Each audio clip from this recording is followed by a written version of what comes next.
আসসালামু আলাইকুম dear viewers, আশা করি সবাই ভালো আছেন। আজকে আমরা হাজির হয়েছি কিভাবে আমরা মাইক্রোসফট ওয়ার্ডে বাংলা যুক্ত বর্ণ লিখব।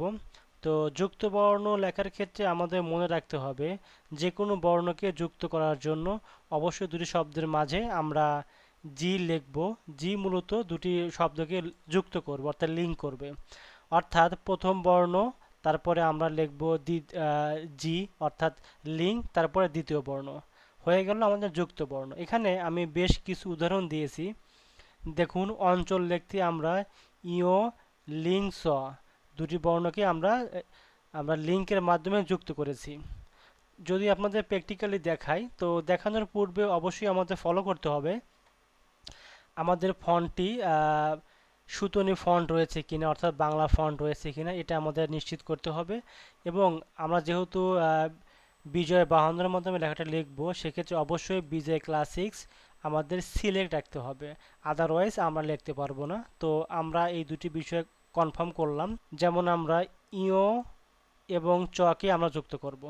তাহলে আমরা ইও লেখাটা লিখে ফেলি। আমরা ইও লিখলাম, তারপরে কিবোর্ড থেকে জি প্রেস করলাম। দেখুন, আমাদের কিন্তু একটু যে হসান্ত অর্থাৎ লিঙ্ক কিন্তু চলে আসে। দেখুন, এখানে কিন্তু আমাদের লিঙ্ক দেখাচ্ছে। এটা বড় করে যদি দেখাই, দেখুন এখানে কিন্তু লিঙ্ক হয়ে গেছে। এবার যদি আমি চ লিখি, দেখুন ইওই চ কিন্তু হয়ে গেছে।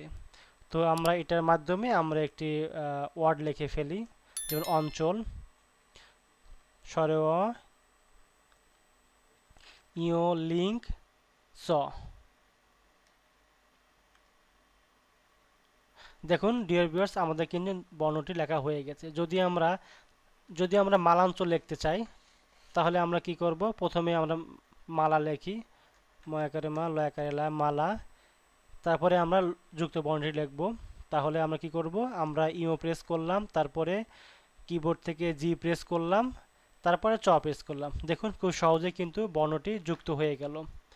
অনুরূপভাবে যদি আমরা দ্বিতীয়টি ফলো করি, যেমন গঞ্জ, হবিগঞ্জ, সিরাজগঞ্জ, সেক্ষেত্রে কিন্তু আমাদের দুটি বর্ণকে যুক্ত করতে হয়, ইও এবং বর্গীয় জ। তাহলে আমরা সেটা করে ফেলি। তাহলে আমরা ইও লিখলাম, লেখার পরে জি প্রেস করলাম, অর্থাৎ যুক্ত করলাম, তারপরে বর্গীয় জ লিখলাম। দেখুন কত সহজে কিন্তু বর্ণটি যুক্ত হয়ে গেল। তো আমরা উদাহরণ লিখে ফেলি, সিরাজগঞ্জ, সশিকে শির একারা বর্গীয় জ। এবার যুক্ত বর্ণ লিখব। তারপরে তাহলে আমরা কি করলাম? ইও প্রেস করলাম, তারপরে বর্গীয় জ প্রেস করলাম। আমরা এখানে কি করলাম? ইও, তারপরে কিবোর্ড থেকে লিঙ্কে প্রেস করলাম, অর্থাৎ জিতে প্রেস করলাম, তারপরে বর্গীয় জ প্রেস করলাম। তাহলে কিন্তু আমার বর্ণটি যুক্ত হয়ে গেল। যেমন হবিগঞ্জ, হবি, আবার ইও, লিঙ্ক, বর্গীয় জ। দেখুন খুব সহজে কিন্তু আমরা লিখতে পারছি। আমরা এগুলো কেটে দেই। আমরা এবার তৃতীয় উদাহরণটা দেখি, বর্গীয় জ যুক্ত ইও। যেমন বিজ্ঞান, বিজ্ঞ লিখতে আমাদের এটি কিন্তু প্রতিনিয়ত ব্যবহার করতে হয় বর্ণটি।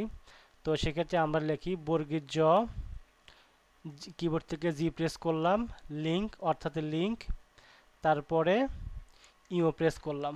দেখুন দুটি বর্ণ কিন্তু যুক্ত হয়ে গেছে। যেমন বিজ্ঞ, বর্গীয় বি, বর্গীয় জ, লিঙ্ক, লিঙ্ক ইও, বিজ্ঞ। যেমন বিজ্ঞান, বর্গীয় বি, বর্গীয় জ, লিঙ্ক ইও, আকার দন্তন্য, বিজ্ঞান। হয়ে গেল। আবার যদি আমরা ক, লিঙ্ক, ত, যেমন বক্তা, যুক্ত, যুক্তা, এরকম লিখতে কিন্তু আমাদের কয়টা যুক্ত করতে হয়। তাহলে আমরা কি লিখব? ক, লিঙ্ক, অর্থাৎ জি, তারপরে ত। দেখুন বর্ণ কিন্তু যুক্ত হয়ে গেল। তাহলে আমরা বক্তা লিখে ফেলি, ব, ক, ব, ক, লিঙ্ক, ত, কয়তয় আকার, বক্তা। দেখুন খুব কত সহজে কিন্তু আমরা যুক্ত বর্ণ লিখতে পারছি। যেমন ময় ময়, যেমন আম্মা, আম্বার, এরকম কিছু ওয়ার্ড কিন্তু আমাদের লিখতে হয়।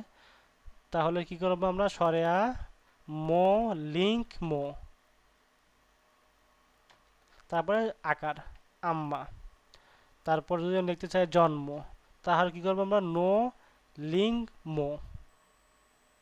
তাহলে আমি লিখে ফেলি, নো লিঙ্ক ম, দেখুন দুটি বর্ণ যুক্ত করে ৯ ম কিন্তু হয়ে গেছে। তাহলে জন্ম লিখে পড়ে জ, নো লিঙ্ক মো, জন্ম। ক্ষমতা, এখানে অবশ্য দুটি বিভিন্ন ধরনের বর্ণকে ব্যবহার করে কিন্তু আমরা যুক্ত খ লিখছি। ক লিঙ্ক স, দেখুন কিবোর্ড থেকে আমি ক লিখলাম, তারপরে লিঙ্ক প্রেস করলাম অর্থাৎ জি প্রেস করলাম, তারপরে প্যাট কাটা স লিখলাম। দেখুন দুটি বর্ণ মিলে কিন্তু আমাদের যুক্ত খ হয়ে গেল। তাহলে লিখি ক্ষমতা, খ ম ত আকারে তা, ক্ষমতা। যেমন ক্ষমা, ক জি অর্থাৎ লিঙ্ক, প্যাট কাটা স, ম আকারে মা, ক্ষমা। তো ডিয়ার ভিউয়ার্স, এভাবে কিন্তু আমরা যে কোনো যুক্ত বর্ণ লিখতে পারি। তো আমার এই ভিডিওটি যদি আপনাদের ভালো লাগে অবশ্যই লাইক শেয়ার কমেন্টস করতে ভুলবেন না। আর দেখা হবে পরবর্তী ভিডিওতে। আসসালামু আলাইকুম ওয়া রাহমাতুল্লাহ।